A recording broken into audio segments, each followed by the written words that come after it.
All right, good evening, everyone. So, almost done. Two more classes. Semester's closing but in pretty quick, the end of it. See on my shared screen is our calendar. This is everything we went through. Here we are, December 9th. Got one more meeting. Tonight we're going to discuss all kinds of fun stuff for the final. So, course lessons, all the way down to the bottom, final exam. Yes, there's a final exam. There's two pieces of it, three if you want to do the practice. Practice exam, 35 multiple questions. It's open book. The final exam, there's 50 questions, 50 minutes. It's open book as well. It's multiple choice, as well as a final exam lab, individual lab. And I clicked on the PDF, and here it is.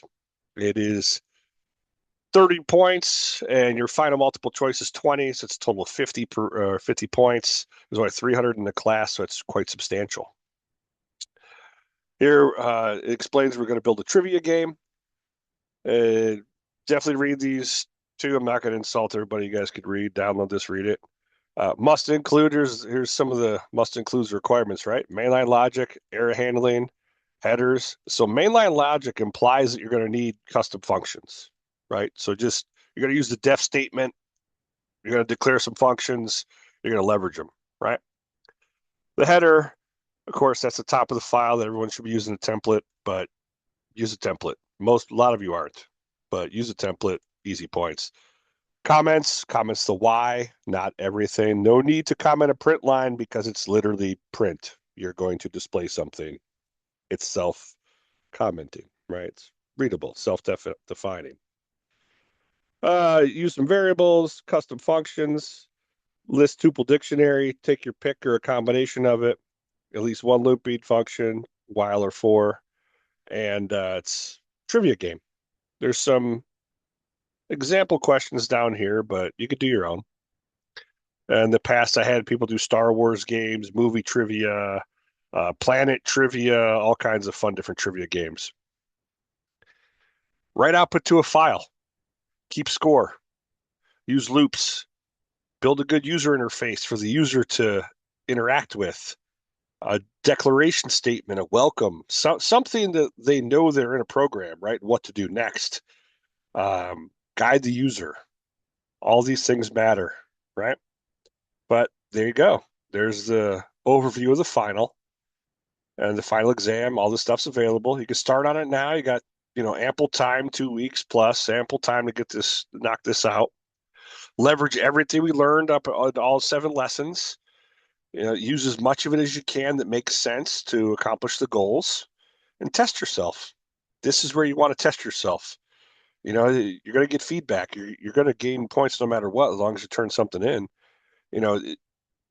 Ask me questions. That's why I'm here. Hey, is it cool if I use this? I want to use this technique. And here's the thing. Some of you are using complex things not covered in this class. Looks like it's by AI or from some website, and you're not commenting what they are. And I'm asking you what they are, and you're not responding to me what they are. So you don't get points, right? If you use things like list comprehensions or the enumerate function, tell me why. Tell me what it does, how it works, and why you chose it. So I know that you know what it is. Makes sense, right? It's called learning. So that's it for the final exam. That's it for the course. Next week, I'm going to talk more about, show you a lot of like next things to do and a lot of new topics I'm going to cover next week. Kind of where to go from here. But I'm going to touch on that this evening. So when you pivot out of here, the fundamentals is just a starting point, right? There's a lot more to Python than you could ever imagine. There's over 400,000 libraries you could download. If you want to know pH of lake water, there's a module for it. Cybersecurity, there's tons of modules for it. You can have a blast. Data science, one may say that Python and data science go hand in hand. PyTorch, NumPy, scikit-learn, all these fun things you could do with Python. Can't cover them all. Don't have to master them all. Just know how to use the ones that make sense to you, right? So have fun with it. But here we are. So this is Python Institute.org. A lot of the things we covered, all the things we covered, are in the PSEP, the Certified Entry-Level Python Programmer. Why does that matter? Well, I'll tell you why it matters. You got to start somewhere, right? And we started exactly at the beginning. We started with installing Python all the way up to defining custom functions and reading and writing files. We covered a lot. I think there's over 350 commands we've covered in the 7 lessons. So you learned a lot. It may not feel like it because we took it one bite at a time. Took it real slow, focused on topics. Lesson 5, strings the thing. We learned how to manipulate strings pretty much in detail. You can look back at where we came from, right? Now you have all those tools at your disposal. That's insanely important. But you can go to this website. I'll put it in chat. Um, check it out. This is I think it's like $70 to take the exam. You don't need to, but it does help. It proves that you know the fundamentals. So if you do put like entry-level Python programmer or entry-level Python on your resume, you're a force multiplier. You know how to script a little bit, right? You know how to write some code. You know how to read some code. Makes you valuable. Cybersecurity, data science, computer science in general.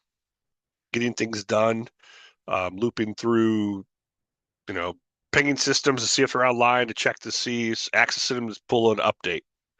That's awesome for a small to mid-sized business who maybe can't afford some big banging software. All kinds of fun stuff. You could do all kinds of neat stuff with scripting. So they have all this fun-filled stuff, different breakouts of what you could learn. The cool thing is you can click on them, and there's a little video that goes with them. And you scroll down, you can read about it. But then they have, where they have here, prerequisites. There's none for this one. Usually they have a syllabus. So you can click the syllabus here, right? Just open a new tab. All of them have a syllabus, and all of them cover basic topics. And they have the PDF syllabus. We'll grab that. We'll take a closer look at that. Tells you about what you're going to cover with basic concepts, data types, evaluations, basic input output, things we've covered. Flow control, loops and conditional statements, things we've covered. Data collections, functions, exceptions, pretty much what we covered. Tells you about the exam. Like I said, you don't have to do this, but it's testing yourself and proof that you do understand the fundamentals. And when you click on this, it breaks out even more. You'll see that we covered pass, loops, more loops, while else, constructing vectors, slicing, indexing, functions, all these things that you start to reread. Ooh, my bad, click on something. You start to reread through the syllabus, but we covered them, some in great detail. So you can download the syllabus, take a weekend to study, purchase the voucher, go take the exam, prove that you know this stuff, right? It's a badge you get to carry with honor forever. Can't take it away from you. So this is definitely a helpful learning piece, or just a validation of learning. But the cool thing about this is when we go back to this main site, different tracks. So as I mentioned before, I work in cybersecurity for my day job, and one of very few people who script or code at my job. We get a lot done. I write code every day, some type of code, some type of query language, some type of scripting, PowerShell, Python. Used to be Perl, but that was a little while back. Bash, some bash, things like that. Get stuff done. Force multiplier. Seeing security, they have a breakdown. Covers what they're going to discuss. Of course, they have testing policy, language scores. Of course, they have a syllabus. Let's take a look at it. Security essentials. What does that even mean? Security operations. What does that mean? The CIA triad. It's all that fun stuff. Accountability, GDRP, HIPAA. This is another learning avenue.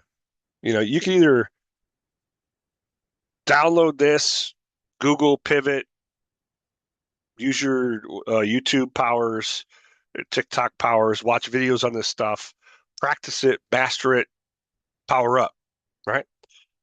It's an endless, endless, endless circle. There's also SAN certifications, but those I think are like $8,000 to start. The barrier of entry is pretty high. They're very expensive. But these are just as good, in my opinion, You cover very similar topics, maybe not as much in depth or relating to the certain core competencies of cybersecurity, but this gives you the power to automate the concepts you learn in other avenues. So don't be afraid to branch out and have some fun. But next week, we're going to dive into all kinds of fun stuff. Enumerate a bunch of comprehensions, lambdas, a little bit of AI. I'll show you a couple commands that you could really leverage some LLMs, artificial intelligence, and where Python is in that spectrum, which it's one of the leaders, if not the leader for data science. And there's other languages, R, Rust, that are just as good, if not better, for certain things. But Python's that gateway drug. It'll get you in. It'll allow you to accomplish tasks and goals relatively quickly, and learning curve is pretty low, especially since you have the fundamentals under your belt. But keep in mind, we got one more meeting next week. We're going to discuss all kinds of fun stuff. Right now, I just overview the final exam and the exam lab. Both are due. Here's the thing. If you have late work, email me by midnight tonight what your plan is for that late work. Some points are better than none. There's a finite amount of points in this class, and there's many folks missing assignments. Send emails, send announcements. It's an online course. You have to participate in order to get to understand and to win. That's on you. I can't force you to do that, but I'm trying. So check your email, read all the emails I sent you, respond back, tell me what your plan is, because if I don't receive anything, I'm assuming you have no plan, and that's fine.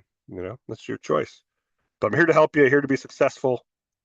Next week, cover a whole bunch of fun stuff. If you have any questions, reach out. Have a good evening.